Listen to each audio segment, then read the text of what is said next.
My friends, this is Pete Torre, and welcome to episode 9 of the Pete Torre Show. Before we move on with today's show, let me thank my sponsors, Jackson West Medical Center, Best Practices Title, and Clutch Burger. My purpose today and on every single show is to inform, educate, and inspire you to take your business, your career to that next level and enhance your lives. Today, we're going to look at corporate social responsibility, giving back to our community. Our opening guest will be Maria C. Alonso, President CEO of the United Way of Miami-Dade. And my second guest will be Captain Omar Blanco, Miami-Dade Fire Rescue. A little bit about my first guest.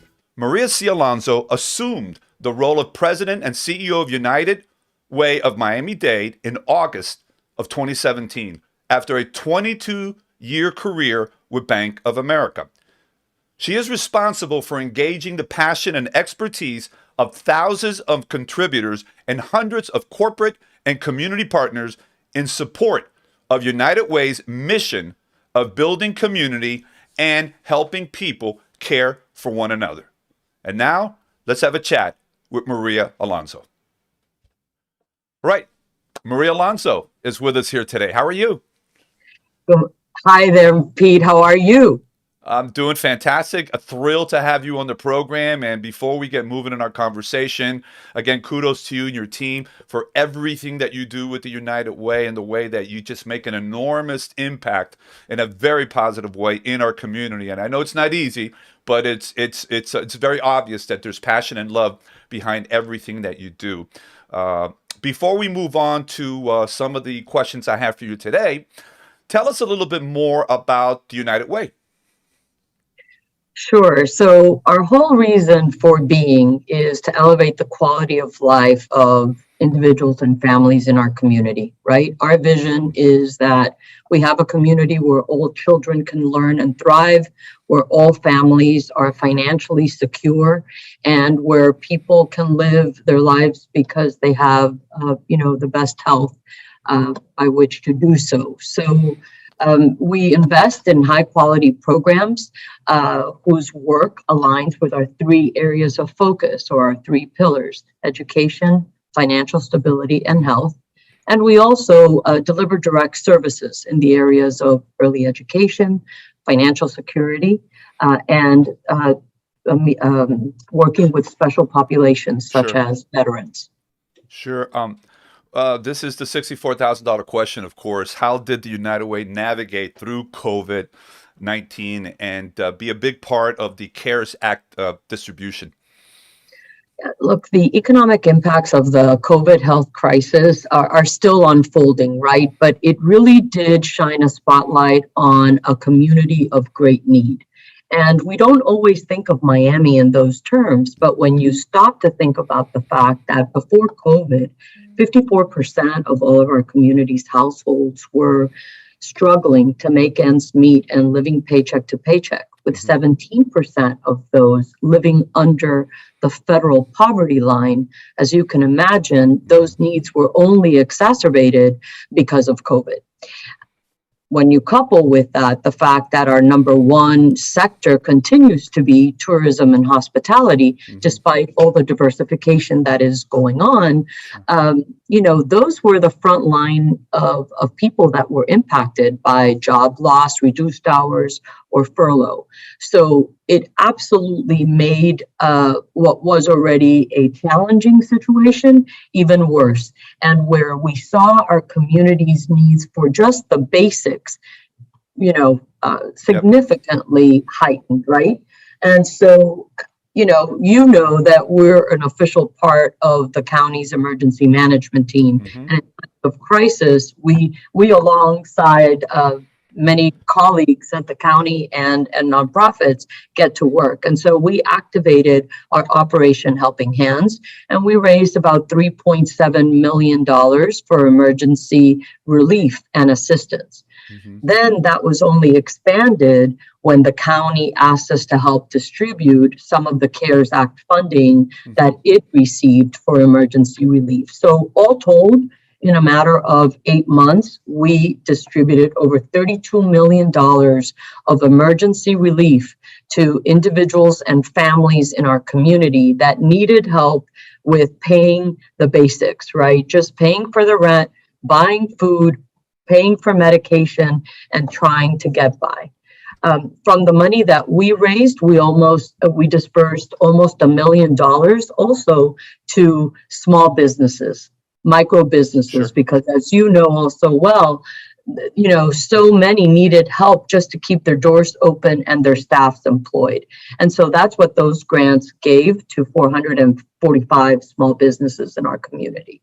So Everything we're grateful to have had an opportunity, right, to play a pivotal role at a time when our community really needed us most. As you're sharing this, I'm thinking one word. The first word that comes to mind is survive. That's the first instinct. When you got a situation like we had with COVID, is okay, how do we hold on to what we have? How do we survive? How do we get through the initial weeks and months of all of this here? What are the basics? How do we take care of the basics, the fundamentals that are part of our lives that, and in so many ways we take for granted, because it's automatic and it's there. I'm sure, obviously you saw this and just driving around town and looking at the lines of cars to pick up food and all of these locations there. And this is, many of these folks are friends of ours that had gone through very difficult times and watching that. And, I had the honor of being part of some of those, food distributions and working and moving boxes and putting things in cars. And for me, and I'm sure you went through that as well, was very rewarding. And it's another way of giving back and seeing the gratitude in the faces of those that were in that line to pick up, because it was a situation that we all know wasn't anyone's fault. It's happened. Absolutely. And Pete, I failed to mention, because I just focused on the dollar part of the equation, but equally as important was that catalyzing volunteers and people that, like you, wanted to help friends and family and our neighbors that were impacted. So we mobilized over 2,000 volunteers in way too many, right? Countless food distributions, PPE distribution for the homeless, diapers and formulas for the families that we serve through Early Head Start. I mean, the needs were countless and exacerbated as a result. And obviously it takes both treasure, but also time. So the volunteer component can't be underscored. Well, volunteer is in the DNA of the United Way. I mean, it's part of everything. It's part of what you do on a very, on a daily basis. It's been like that forever, will continue to be. So this is where you and your team get to really shine, because you live volunteerism every single day of your work. And speaking to that, is obviously now the next phase of all of this is the vaccination environment that we're in. Is the United Way involved with the vaccination outreach? Absolutely. We work through partnerships. We're volunteer led. We are all about working with others. And so we partnered with Jackson Health very early on before their whole effort sunset on April 30th. But they wanted us to help them reach deep into the community, right? And make sure that low-income communities of color, which is all of us, right? In this community, it's the majority, but that everyone had access to the vaccine. And so we absolutely worked hand in hand with Jackson, and by April 30th had made sure that over 3,600 vaccines have been made available to these communities. And, we're about to embark on a similar grassroots effort in South Dade, which has a very large unvaccinated population.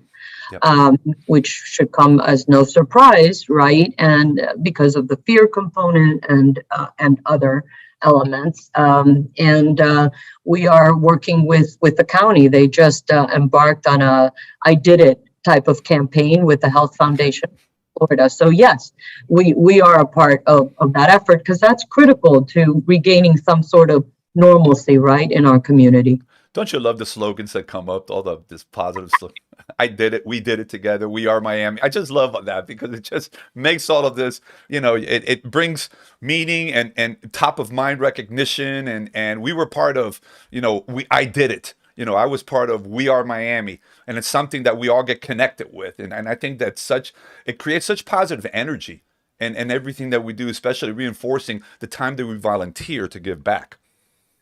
I think trying times bring out the best in people. Yes. I know sometimes it brings out other challenges, but I really believe that overall it brings us all together Yes. because we have a common goal, right? And I think that despite the challenges of the last 14 months, it really underscores the resiliency of the human spirit and survival instincts, as you said. But it just shows that we can overcome even the greatest challenges that we've never experienced before. And we don't know how we're going to get through anything until we go through that. Yes. And at the other, we can take a look back and say, okay, we're grateful we went through that. Well, not 100%, but we're grateful that we got through it and what we learned from it. How do we become a better person and all that?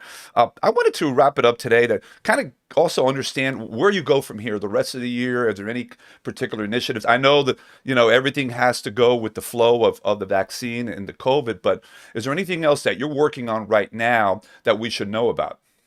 Yeah, I think in addition to the vaccination effort, we will continue to focus on two other areas. One being small businesses and helping small businesses meet their corporate social responsibility goals, right? Mm-hmm. And the second part is continuing to increase volunteerism as part of everyone's civic engagement, right? Both are critical.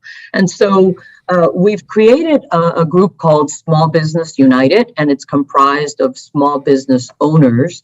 And it really allows them through a series of activities, virtual and in person, to connect with other small business owners, talk about some of their common issues, right? Allow them to network and develop ways to continue to increase their business while they're also working on the morale and elevating the culture within their businesses. And you more than anyone know that small businesses and small business owners in particular wear so many hats that time is really a premium, right? But their needs are the same as large businesses. And so we're hoping that through this Small Business United, we're providing that platform to help small business owners with their CSR goals while continuing to grow their business, increase their business, and retain their talent. So an easy way to find out a little bit more for anyone that's interested is to email us at smallbusiness@unitedwaymiami.org. And then I think the volunteerism component, we launched a portal called volunteermiami.com.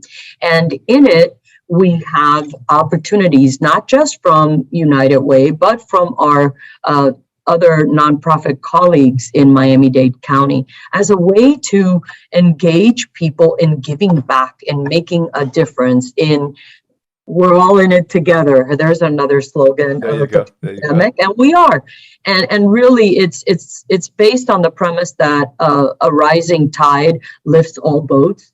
And so we just completed National Volunteer Week, where we had over 200 volunteers across our community just make change happen, right? We spruced up and planted a new garden at the Tecolosi Belafonte Center in Liberty City. Mm-hmm. We created reading kits so that young children get an appreciation for conservation on Earth Day. And then we had a campus takeover on the last day where the county officially proclaimed April 24th as Volunteer Miami Day. And that coincided with our 97th birthday, which is, amazing. So volunteermiami.com and And I invite your listeners and your viewers to check it out and come join us for an activity.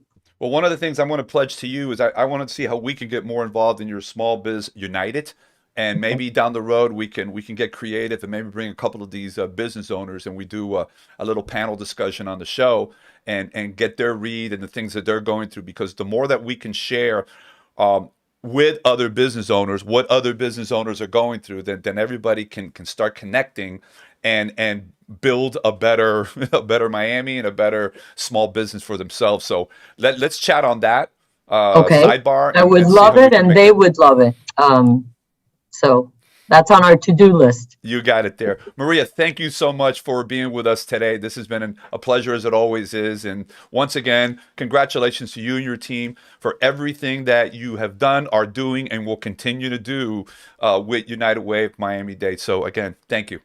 Thank you, Pete. And we can't do it without you and all of your viewers. So please join us, and thank you. Thank you. Have a good one. God bless. Take care. You too. All right. Bye-bye. A big thank you once again to Maria C. Alonso from the United Way, Miami-Dade County, for a very spirited conversation on giving back to our community. And to continue our corporate responsibility theme today, my second guest is Captain Omar Blanco of Miami-Dade Fire Rescue and the former president of the Miami-Dade Firefighters. During his tenure, he worked to improve the lives of Florida firefighters at the local, state, and federal levels of government. In addition to that, Omar ran for Congress in 2020. Let's have a conversation with Omar Blanco. All right, everybody, my pleasure to bring to the program Captain Omar Blanco. What's going on, my friend? What's up, brother? How are you? Good to see you, and pleasure to be with you and all your listeners. I think this is I'm the one that should be saluting you, buddy, not you saluting me. You're the guy with the rank here, rank and file. Well, thank you, man. But I think we share in the love for service, and I think that kind of the bond that has brought us together. And I honor you because I think we can all do something to give back to our community, and I think that's where our heart and soul is, and that's what makes us who we are. So I salute you back, my friend. Thank you, my friend. Thank you so much. For the benefit of our viewers, I know so many people know your work and what you mean to the community and how you've been giving back through the years. But tell us a little bit about yourself and your time with the fire department. I mean, you've been involved for many, many years. Well, over 17 years. I'm recently promoted to captain, as you mentioned, with the fire department. It's been one of my greatest honors. I mean, I was on shift just a day ago, and I'll be back on shift tomorrow. And I'll tell you, it's amazing to walk into people's homes and, at their time of need, and just to serve them and make sure that, you provide them that peace of mind that your things are going to be better, and you're going to help do everything you can to improve improve their life or the life of their family member. So, it is a great honor for us and I say us because we are a fire family, as I like to call it, but we certainly take great pride in that. And we appreciate the support of folks like yourself in the community. I think a lot of that is kind of what makes it all worth it. Is that bond and that long-lasting relationship. So, well, another thing that I want to salute you and thank you is you're part of that incredible team around the country of first responders that are there in the nick of the crisis, that are fighting through that are dealing, like you said, with families and individuals going through a lot of really, really life-threatening situations there. What does that do for someone like you in terms of being there, front line, and seeing so much that you've seen through the years? Tell us a little bit about that inner world that you go through when you're in that moment. Because I always, I'd say to myself, how do they do it? It's crazy. Pete, it's funny you asked that question, because I always feel like that's something I try to express to all my friends who aren't in the fire service. This job comes with highs and lows. I often tell people I gave CPR to a 1-year-old who lived, and I gave CPR to a 1-year-old who didn't make it. And that balance is so difficult to maintain for a lot of our guys, and why you've seen and heard of PTSD and things like that. It just, there's a difference of when I gave CPR to a 1-year-old, when I didn't have kids, and a 1-year-old when I had kids. I think as a father, you kind of relate to those parents and the difficult time that they're going through. But, all in all, I'm on the urban search and rescue team that travels all over the world to serve in communities in need. Our team has been in Haiti and up in the Panhandle as of recent, Puerto Rico. And there is a great deal of healing and serving and helping. And for the tough times that we deal with some of these things, certainly the times that we're able to help, which are more than the others, thankfully, are really what heals us and shows and reminds us that what we're doing is God's work and doing good things for our community. So I tell you, it is a roller coaster or an extreme of emotions, but Sure. but it's a very rewarding job. And a lot of times how we deal with those difficult things is that we serve. We have to serve because helping others really is the most rewarding thing. So I think that's how we that's why we do have that relationship with the community and how we heal from the wounds. Sometimes we don't heal all the way. Some of those we carry with us our entire life and career, but that's how we can make those tough times a little better. Another big issue that the firefighters, and I heard this from you 3 years ago when you addressed an event that we did, faith in your business. You were the opening speaker, and then the mayor, J.C. Bermudez, followed up there, is the statistics on cancer, the way that's affected firefighters. Can you share a little bit on that? Because that's another major issue that you and your colleagues experience. Actually, in the last 24 hours, we've lost 2 firefighters, not here in Miami-Dade, but in the state of Florida. And, Pete, you and I have been, like you mentioned, we talked about this some years ago, but, I appreciate your interest in wanting to help us with this issue, because only till 2 years ago, thanks to the great work of Governor DeSantis, Senator Annie Terra Flores, Lieutenant Governor Jeanette Nunez, we were able to get cancer coverage for our firefighters in Florida. And, I've lost one of my best friends, Julius Perez, a lieutenant, had the world in front of him. He was certified in everything. He was a good looking guy, made the calendar, had every certification, and he lost his life to cancer in the fire service. And one of the gentlemen who I really thank for all of all the success. And I apologize, I'm actually wanting to look him up here, but one of the amazing stories comes from a father who lost his son, who was a firefighter. And Ralph Garcia was a firefighter in the city of Miami, and who had brain cancer, whose story was he lost his life while his wife was about to give birth to their first baby. And the stories are tragic, but he was, as his father, and I never had the pleasure of meeting him, but his father is now my brother. We talk on a regular basis, Dr.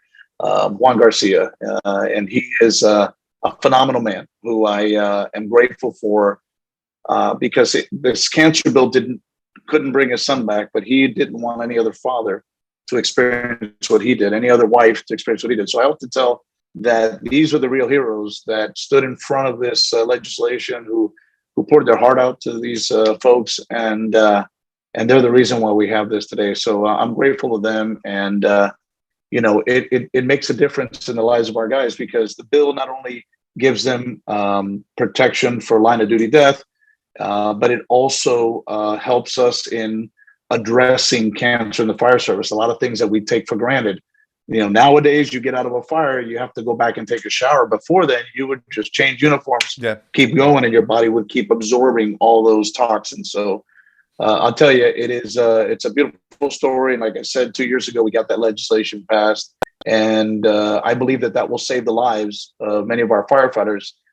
It'll be there as a crutch for those who will no longer be with us. But I think it'll ultimately help to diminish the issue of cancer in the fire service, because it'll be addressed proactively and preventatively to help our guys and girls. As opposed to reacting and being living in regret that something should have been done, could have been done, and now this is an important step to make sure that things can be caught early as opposed to on a later basis there. Your core Correct. values, your drive you, and getting to know you the way I have is so important. It's something that I Thank you. like to say is non-negotiable. Amen. Tell me about what drives you and it's we all need to have our core values set. I mean, we've got to do things the right way, and we can't deviate from that. I would think that in your line of work and your service, that is tested a lot because it's once you feel vulnerable, and it's Mhm. I guess it's very easy in your line of work to feel vulnerable with everything going on, to what you just shared with me. Mhm. That's a little bit of a challenge. How do you maintain following your core values, which I've also allowed you to serve our community in the way that you have?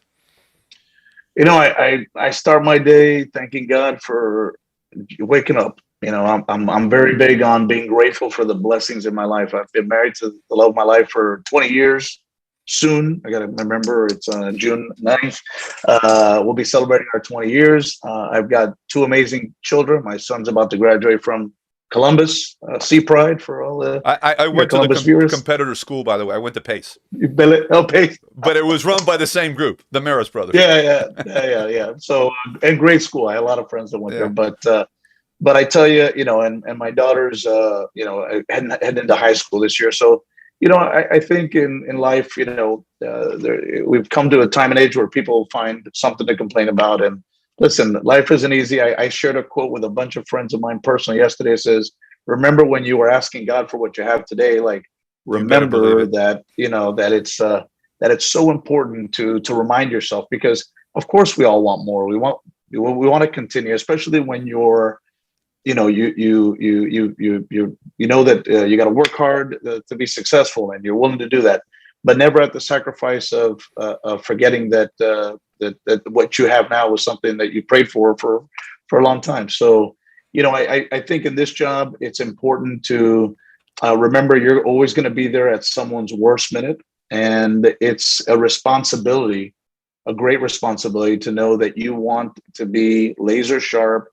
You want to be there and do the best you can for that family at their time of need, just as you just as you would want your family, your mother, your father, your brother, your sister, your kids to be treated. So I think that is a responsibility that is held at the greatest standard with amongst my fellow firefighters, not only in Miami-Dade County but throughout the world. And I think as the officer now, as a captain, it's also your I was mentored greatly by some of the best in the business, and it's now my responsibility to stay humble enough to mentor, but also teach them that why this is it's such a great honor to do it. So I think that's at the very in the simplest way I can describe it, No, but I mean, your it's important. message it permeates across society, across business.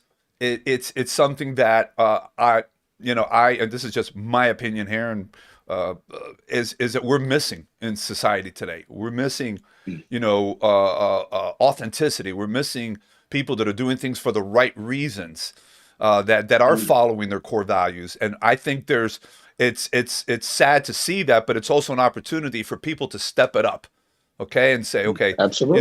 let me be the person that I was always meant to be, instead of trying to cut corners and be a one-way person, and think more win-win, and Yeah. be able to engage and relate to people better in whatever line of work you do, whatever part, your family status is. I think we need to really reinforce, you know, our core values, and making sure that we address them and we execute on them every single day, because society needs it, families need it, the business world needs it, government needs it, and Amen. hopefully today your message Absolutely.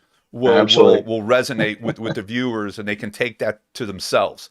um, we got about a minute left, my friend. What else is in store for Oh, you? okay. And now as captain, what's going to change for you?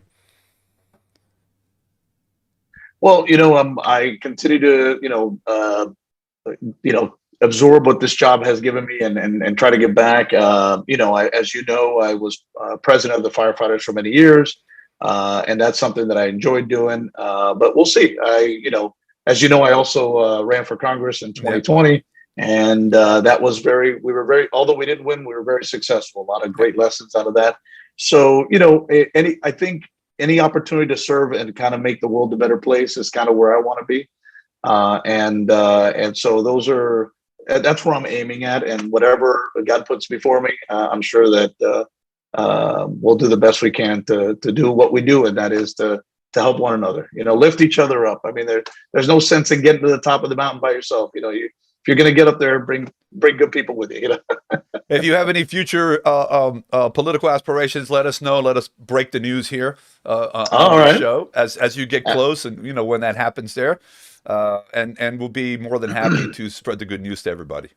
Thank you. And listen, I know that at some point in my life I'll get back in. How soon is now, as an old song says, I don't know. And whatever, like I said, I kind of leave it in God's hands. I'm gonna let go, let God kind of guy. I love it. That's my favorite line, man. It's just if you let go and let God, then life is so much easier and more enjoyable that way.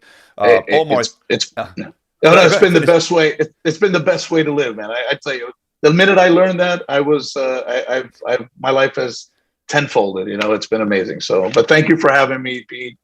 Please, anytime and anything I can do for you. You've been a great friend, and much success to your job. Continue the great work that you're doing. Thank you, my brother. Take care, and God bless you. Okay. God bless you. All right. Bye-bye. A big thank you to Omar Blanco for being with us here today. I also want to take a moment to thank you, our viewers who are with us on every episode. You are writing to us, you're sending us your comments, and it's helping us to continue to create this program for you to make sure that we inform, educate, and inspire you to get to that next level. Make sure to follow me on Facebook, Instagram, LinkedIn, and my YouTube channel, Pete De La Torre. As we part ways, I will leave you with this. Have a vision for tomorrow. Dream the big dreams. Yet keep an eye on today, because what you do today will help you to achieve those dreams that you have for yourself. Take care, and God bless.